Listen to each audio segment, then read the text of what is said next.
Welcome to Chad Hates Carbs. Today we're going to be making some flautas using the leftover roast beef from our Mississippi pot roast. So let's get started. Step one is to just get an amount of the beef that you think you're going to use. I'm only going to be making a couple of these for myself for lunch here, so I'm just going to grab enough for what I think is going to fill up 2 tortillas worth. So I'm just going to take, and the reason I'm doing it like this and I'm not scooping it out is I don't want to get the juice out of here, because if somebody wants some, regular pot roast flavored stuff, I don't want to take away the juice, because the juice definitely helps with that. The next step is to start putting in our spices, and I like to use cumin, cayenne pepper, garlic powder, and chili powder to kind of doctor it up. I don't measure it out, I just kind of put in what I think looks good. And I like my stuff a little bit hot, so I'm going to go with a little bit more of that than some people might like. But getting a little bit of cumin in there, get a little bit of garlic powder. And again, remember, this is already seasoned. It's already got some ranch powder in there, so you don't need a ton of the stuff. I don't think as much of the garlic, but I do want it to taste more southwestern Mexican style. So definitely want to get a lot of those flavors in there. So I do like a lot of chili powder and a lot of cumin. And then at that point, all you're going to do is you're going to take, I'm using some Fiesta blend cheese, Walmart, cheap stuff. Just kind of put in enough of that to coat it a bit. You don't want to necessarily have just tons and tons of cheese in there, but extra cheese is not a bad thing. Just mix it up a little bit. See how what your ratio is. I like a little bit more cheese than that, so do that. And of course, you obviously can just shred your own cheese, but I like this Fiesta blend. It works pretty good for flautas. It tastes pretty good, the different flavors.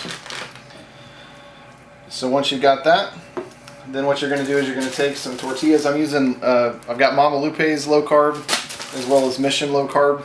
They both work fine. Obviously the Mama Lupe's are a little bit smaller.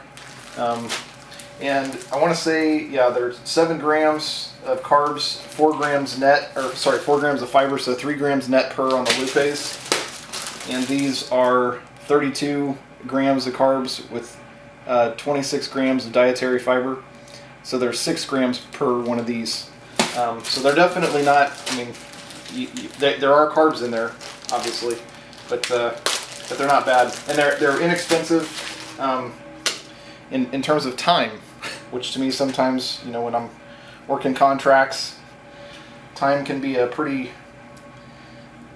necessary thing. So anyway, all you're going to do then is you're just going to kind of put it in the middle of the tortilla.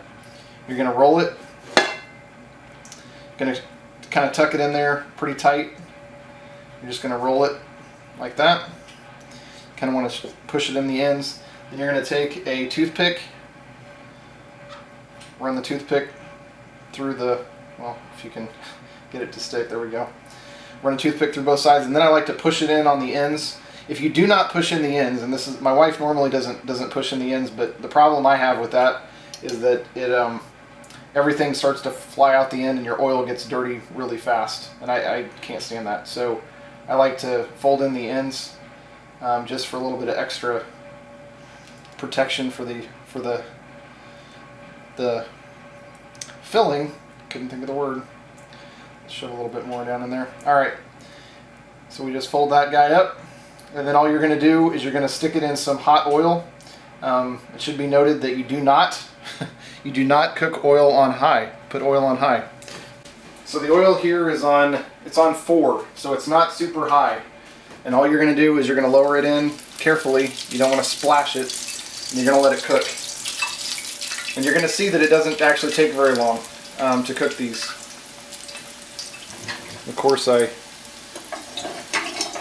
need to use tongs here for hopefully obvious reasons. You don't want to touch them again once they're there, but okay, so you can see it's starting to brown up there. So all we're going to do is we're just going to flip that over. See, I got a little bit that came out. I try to avoid that. That's why I fold them over. Go ahead and set in this next one. You want to once they start heating up though, you definitely want to check them. See, that one didn't take nearly as long, that side. So we're gonna set it on some paper towels. Let it kind of drain out a little bit. If I can get a hold of this. Let it drain out of there. And just let it sit on a paper towel and dry out. So here we have the finished products, nice and browned, nice and crisp. I made two with the Mama Lupes and then one with the Mission.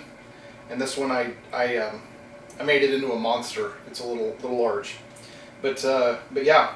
And generally speaking, I would be eating this with sour cream or queso. I don't have either of those things, so we're just going to eat them without any sauces.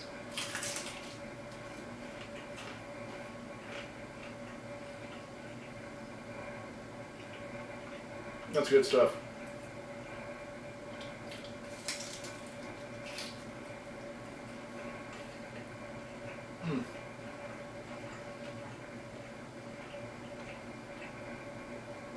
Yeah, that combination definitely gives it a little bit of heat, but it's not super hot.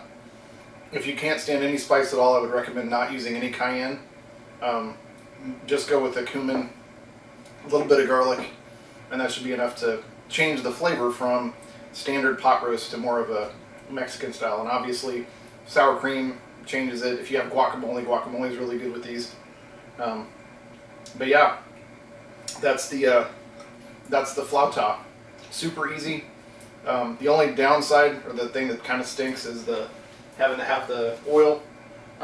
We generally have a cast iron pan with oil in it because we fry things all the time.